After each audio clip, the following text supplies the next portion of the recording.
परिमल हारिणी मंगलकारी मोक्षदायी माँ गंगा मैया का ये पवित्र तीर्थ हर की पैड़ी ब्रह्मकुंड है। बड़ी पावन चर्चा श्री रामचरितमानस से आप श्रवण कर रहे थे।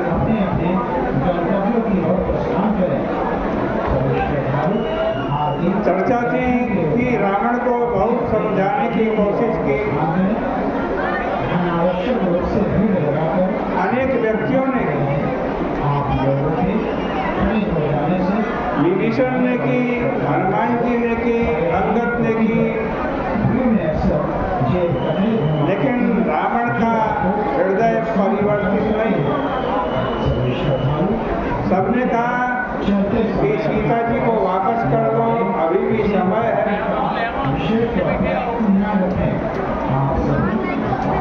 लेकिन जब रावण नहीं माना तो युद्ध करना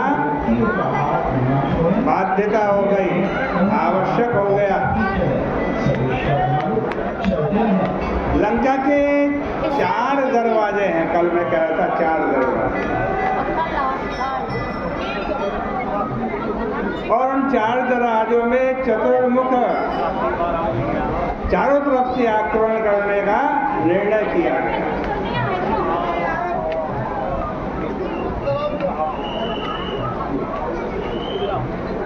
और वानर सेना को 4 भागों में बांट दिया। तुम इधर से आक्रमण करोगे, तुम इधर से करोगे, तुम इधर से करोगे, तुम इधर से करोगे। लंका का युद्ध ऐतिहासिक दृष्टि से तो महत्वपूर्ण था ही, आध्यात्मिक अर्थों में यह मानव के अंतर जीवन का शाश्वत संघर्ष प्रतीक होता है। देखो, लंका को कहा है प्रवृत्ति दुर्ग, और प्रवृत्ति के लंका दुर्ग में आने जाने के 4 दरवाजे हैं, 4 द्वार हैं। एक है भोग द्वार, दूसरा है संग्रह द्वार,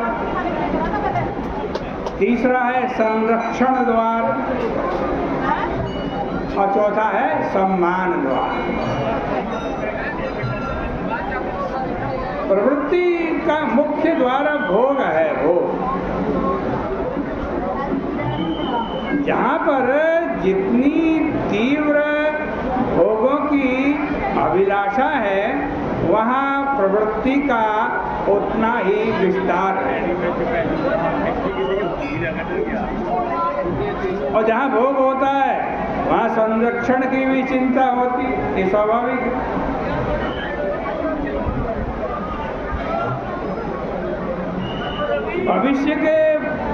भविष्य में भोग प्राप्त होता रहे, भविष्य में भोग मिलता रहे, इसलिए व्यक्ति निरंतर संग्रह की प्रवृत्ति में लगा रहता है। और प्रवृत्ति में रहने वाला व्यक्ति निरंतर सम्मान का भी भूखा होता है। इस तरह प्रवृत्ति को, आज प्रवृत्ति की पूर्णता के में इन 4 दरवाजों का होना स्वाभाविक है। अब लंका के 4 दरवाजे हैं, चारों दरवाजों पर अलग अलग सेनापति नियुक्त किए हैं। लंका के जिन दुर्धर्ष वीरों पर यह भार सौंपा गया है, वो है एक मेघनाथ, दूसरा अतिकाय, तीसरा देहांतक, और चौथा महोदय। इन 4 व्यक्तियों पर लंका के 4 दरवाजों की, 4 द्वारों की सुरक्षा का भार है। आध्यात्मिक अर्थों में ये चारों योद्धा काम, लोभ, क्रोध और मात्सर्य के प्रतीक हैं चारों के चारों। मेघनाथ कौन है? मेघनाथ मूर्तिमान काम है।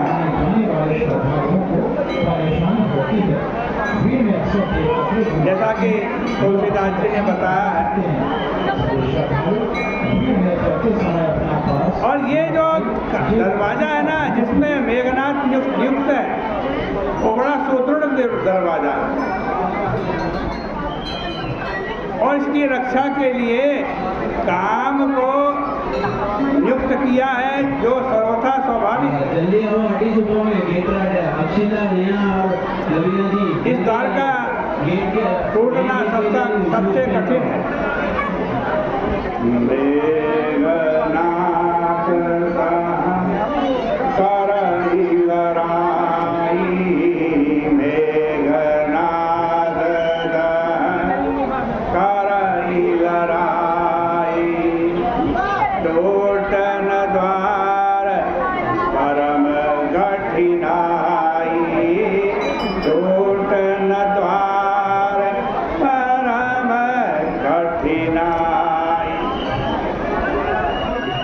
मेघनाथ कौन है? मेघनाथ तो इंद्र का भी विजेता है। इंद्र को भी जिसने जीत लिया वो मेघनाथ। इंद्र स्वर्ग के वैभव का स्वामी होते हुए भी निरंतर भोग विलास में आसक्त रहता। इसलिए इस प्रबल भोगासक्ति के कारण वह कामरूप मेघनाथ के समक्ष टिक भी कैसे सकता। संग्रह की प्रवृत्ति का मुख्य आधार क्या होता है? लोभ। लोभ ही हमारे से संग्रह करवाता है, इकट्ठा करवाता है। इस लोभ का ही आज नाम अतिकाय है। लोभी व्यक्ति को संग्रह से कभी संतोष नहीं होता। यदि शरीर मात्र के लिए ही भोगों की आवश्यकता होती तो संग्रह की इतनी आवश्यकता प्रतीत न होती। किंतु जब व्यक्ति काम के स्थान पर अतिकाय बन जाता है तब उसमें लोभ की प्रवृत्ति जन्म लेती है। अतिकाय का तात्पर्य है कि ऐसा व्यक्ति जो केवल अपने शरीर की ही चिंता नहीं करता अपितु शरीर से संबद्ध वर्तमान और भविष्य के सभी लोगों के लिए संग्रह करके उन्हें निश्चिंत कर देना चाहता। वह अतिकाय बनकर दूसरों का भाग भी उनसे छीनने की चेष्टा करता है। ये स्वाभाविक ही है। भोग और संग्रह के साथ साथ संरक्षण की चिंता से ही व्यक्ति में क्रोध का उदय होता है। क्रोध कब आता है?